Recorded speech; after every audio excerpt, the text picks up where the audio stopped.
съм Яна. Един от пациенти или клиенти мога да го кажа на Наргис. Защо искам да дам обратна връзка? Защото за мен здравето е ценност.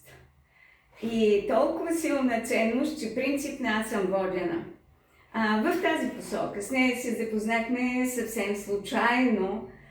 Не съм предполагала, че ще ида на едно място, че ще срещна тази жена.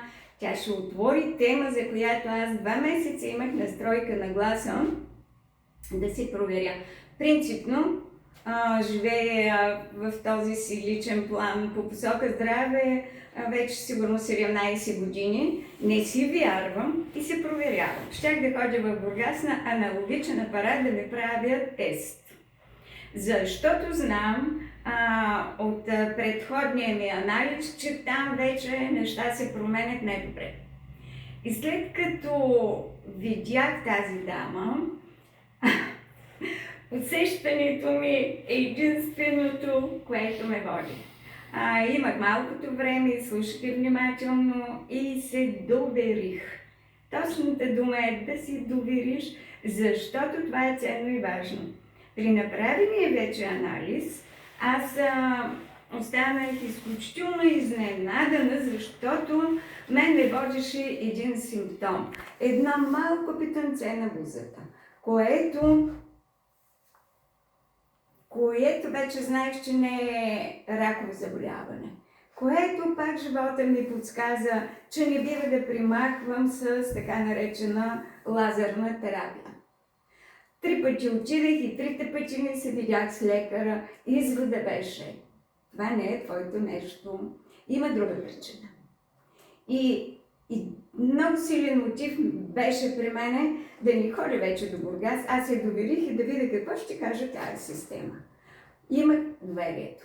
И когато ми направи първия анализ, други симптоми нямах, с един единствен, едно малко питънце.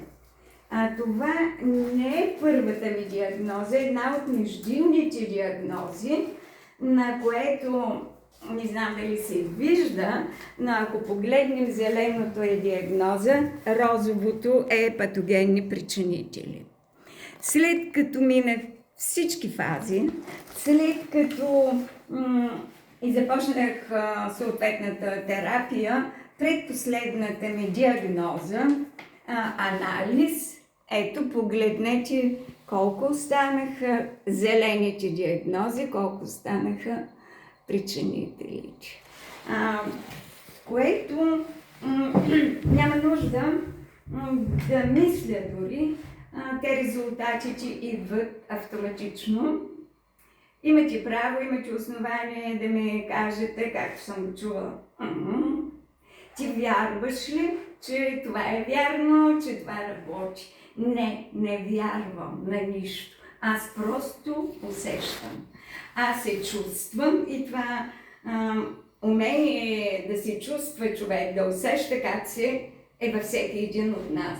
И зато и моята приказка е: не вярвай, проверявай. И съм безкрайно благодарна, че живота ме срещна с Наргис. Това, което мога да кажа, че тя е много всеотдайна. Тя е изключително аналитична, много задълбочено гледа на нещата. И ще ви дам един конкретен пример. Преди сигурно 40 години, да ви кажа, едно 30 години аз паднах и имах сътресение на мозъка. Не, че не го казвам, не, че го бях забравила. Защо го споменавам?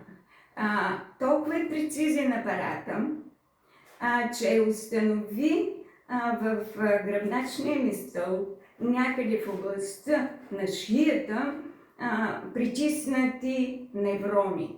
Неврони, които ако не се освободят, не може да минава енергията, не може да минава кръв, снабдяване с хранителни вещества. И пак се върнахме назад и тя казва: какво ти има на гръбнака, падала ли си на врата ти? А това беше белег, който и сега си го има от това нараняване на главата ми. Така че дори това, което човек не знае, ще го научи. Въобще не е нужно да имаш някаква вяра или невяра. По-скоро всички ние имаме сетива, всички ние имаме усещания. И колкото повече вярваш на себе си, на усещанията си, толкова и най-вече цениш себе си. Ако здравето ти е ценно, ако живота ти е ценен, ти ще правиш верните стъпки. Нещо още искам да добавя, за което дори не съм и предполагала. Системата даде вродено, непридобито, вродена дисфункция на моята щитовидна жлеза. Аз не знаех, че имам дисфункция такава, по рождение още, така съм се родила. Хипофункция, нали така беше? Да.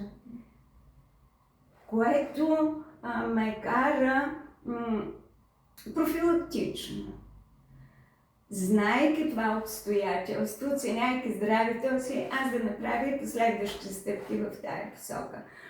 Фантастично е сега, поне в 21 век, е най-благодатното време на информация. Другото е какво мислиш, какво знаеш, има нула стойност, защото той е в главата ти само.